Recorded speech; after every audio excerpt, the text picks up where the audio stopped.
Os Estados Unidos intensificam os bombardeios contra os rebeldes Houthis no Iêmen. Acompanhe. Mais de 70 pessoas morreram em um ataque dos Estados Unidos contra um porto de petróleo no oeste do Iêmen, controlado pelos rebeldes Houthis. O exército americano anunciou a destruição do terminal petrolífero de Ras Issa, no Mar Vermelho. O objetivo é cortar uma fonte de fornecimento de combustível e de financiamento do grupo pró-Irã. As forças dos Estados Unidos promovem ataques aéreos quase diariamente desde 15 de março. Washington tenta acabar com a ofensiva que os Houthis efetuam contra navios civis e militares em águas cruciais para o comércio mundial. Um balanço provisório do canal de TV Al Mazirah indica que foram 102 feridos na ação. Os rebeldes começaram os ataques no Mar Vermelho no fim de 2023 em apoio aos palestinos de Gaza em meio à guerra entre Israel e Hamas. Em março, os Estados Unidos classificaram os Houthis como uma organização terrorista. Os americanos acusam o grupo de monopolizar as receitas do porto situado ao norte de Hodeida, uma das cidades mais populosas do Iêmen. O governo de Donald Trump também impôs sanções a um banco do país e aos principais executivos acusados de apoiar o movimento.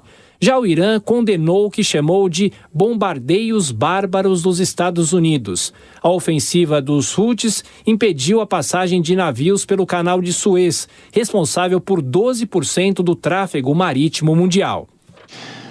Para falar sobre o ataque dos Estados Unidos no Iêmen e também as dúvidas em relação à guerra na Ucrânia, o nosso entrevistado é o especialista em relações internacionais, Lier Pires Ferreira, pesquisador do Núcleo de Estudos dos BRICS da Universidade Federal Fluminense. Tudo bem, professor? Como sempre, uma honra receber o senhor por aqui. Boa noite, bem-vindo. Boa noite, Tiago. Um prazer conversar contigo e com os nossos, aqueles que nos acompanham nesse momento. Prazer é nosso. Bom, professor, esse ataque tem talvez dois pontos que é preciso, chamar atenção em relação aos Estados Unidos. Primeiro, uma tentativa de se combater, talvez, um grupo ligado ao próprio Hamas, e outra, uma desobstrução de um canal importante para a economia mundial, ou pelo menos uma economia mais local naquela região. Pergunto para o senhor o seguinte: o senhor acha que essa estratégia dos Estados Unidos pode dar algum tipo de resultado? Qual é o efeito geopolítico disso, professor?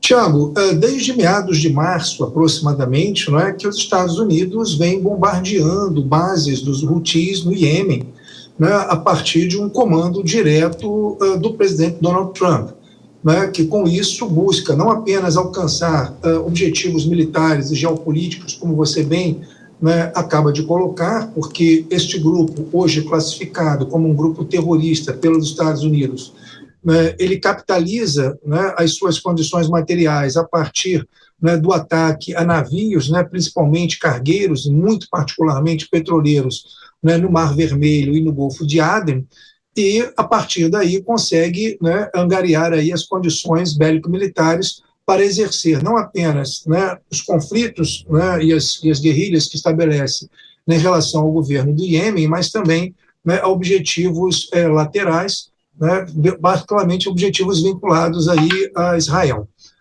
O Iêmen, ele sim, é um país que vem sofrendo com esse grupo dito terrorista, um grupo extremista, na verdade.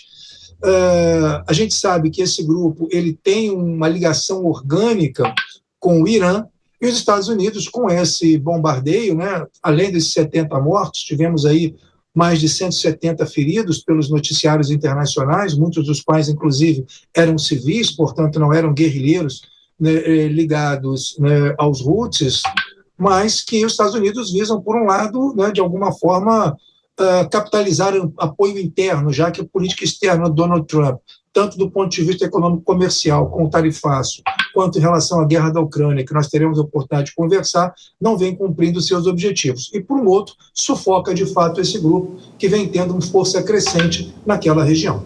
Professor, quero chamar a Dora Kramer, que vai fazer a próxima pergunta dessa nossa conversa. Dora. Boa noite, professor. Então, vamos de Ucrânia, tá? Se essa ameaça de os Estados Unidos se retirar da mediação não for só uma maneira, uma forma de pressão, se isso realmente for algo para valer, digamos assim, O que acontece se os Estados Unidos de fato se retirar? Como é que fica a situação? Oi, Dora, boa noite, obrigado pela questão. É uma situação bastante difícil, né? A gente vem acompanhando as declarações do Trump, né, acerca da guerra russo-ucraniana desde a campanha, quando ele prometia que acabaria com esse conflito em aproximadamente 24 horas. A gente sabe que os interesses, né, que se colocam ali são interesses muito complexos. Né? Por um lado, nós temos os interesses da própria Ucrânia, não apenas na manutenção da sua soberania e da sua integridade territorial, mas também do ponto de vista do seu próprio presidente, o presidente Volodymyr Zelensky, né, que sabe que a continuidade desse conflito, no sentido da continuidade da resistência ucraniana à invasão russa, é fundamental para a sua própria manutenção do poder. Por outro lado, nós temos aí os interesses russos, né? Não apenas naquilo que diz respeito aos objetivos, né, iniciais dessa guerra, mas fundamentalmente em manter, né, aquilo que os russos conquistaram. E os russos dominam hoje aproximadamente 20% do território ucraniano. Então, se os Estados Unidos saírem do conflito ou saírem da mesa de negociação nesse momento, o que nós poderemos vir a ter é um acirramento desse conflito. Por quê? Porque retirar-se da mesa de negociações não significa voltar a apoiar, né, a posição ucraniana, tanto do ponto de vista econômico quanto do ponto de vista militar. E nós sabemos que hoje, sem o apoio maciço e direto dos Estados Unidos, né, apenas sendo suportada pelas potências europeias, a Ucrânia vem tendo grandes problemas no campo de batalha, como, por exemplo, o próprio Donald Trump chegou a dizer naquela fatídica reunião na Casa Branca com o Volodymyr Zelensky. Então, assim, se os Estados Unidos saírem da mesa de negociação e não retornarem, como possivelmente não retornarão, a apoiar os esforços da resistência ucraniana, a gente deverá ter um acirramento do conflito com total prejuízo para a população ucraniana, que vem sendo aquela que mais vem sofrendo nesse momento. E daí todos os nossos esforços para que a paz seja garantida, não no sentido dos objetivos, interesses estratégicos da Rússia ou da Ucrânia, mas na preservação das vidas ucranianas tão caras e necessárias para o mundo e para todos nós. Perfeito. Participação aqui no Jornal Jovem Pan, do especialista em relações internacionais, Lier Pires Ferreira, pesquisador do Núcleo de Estudos dos BRICS. Muito obrigado, professor, pela atenção, pela gentileza. Uma excelente Páscoa. Volto sempre aqui a Jovem Pan. Um abraço.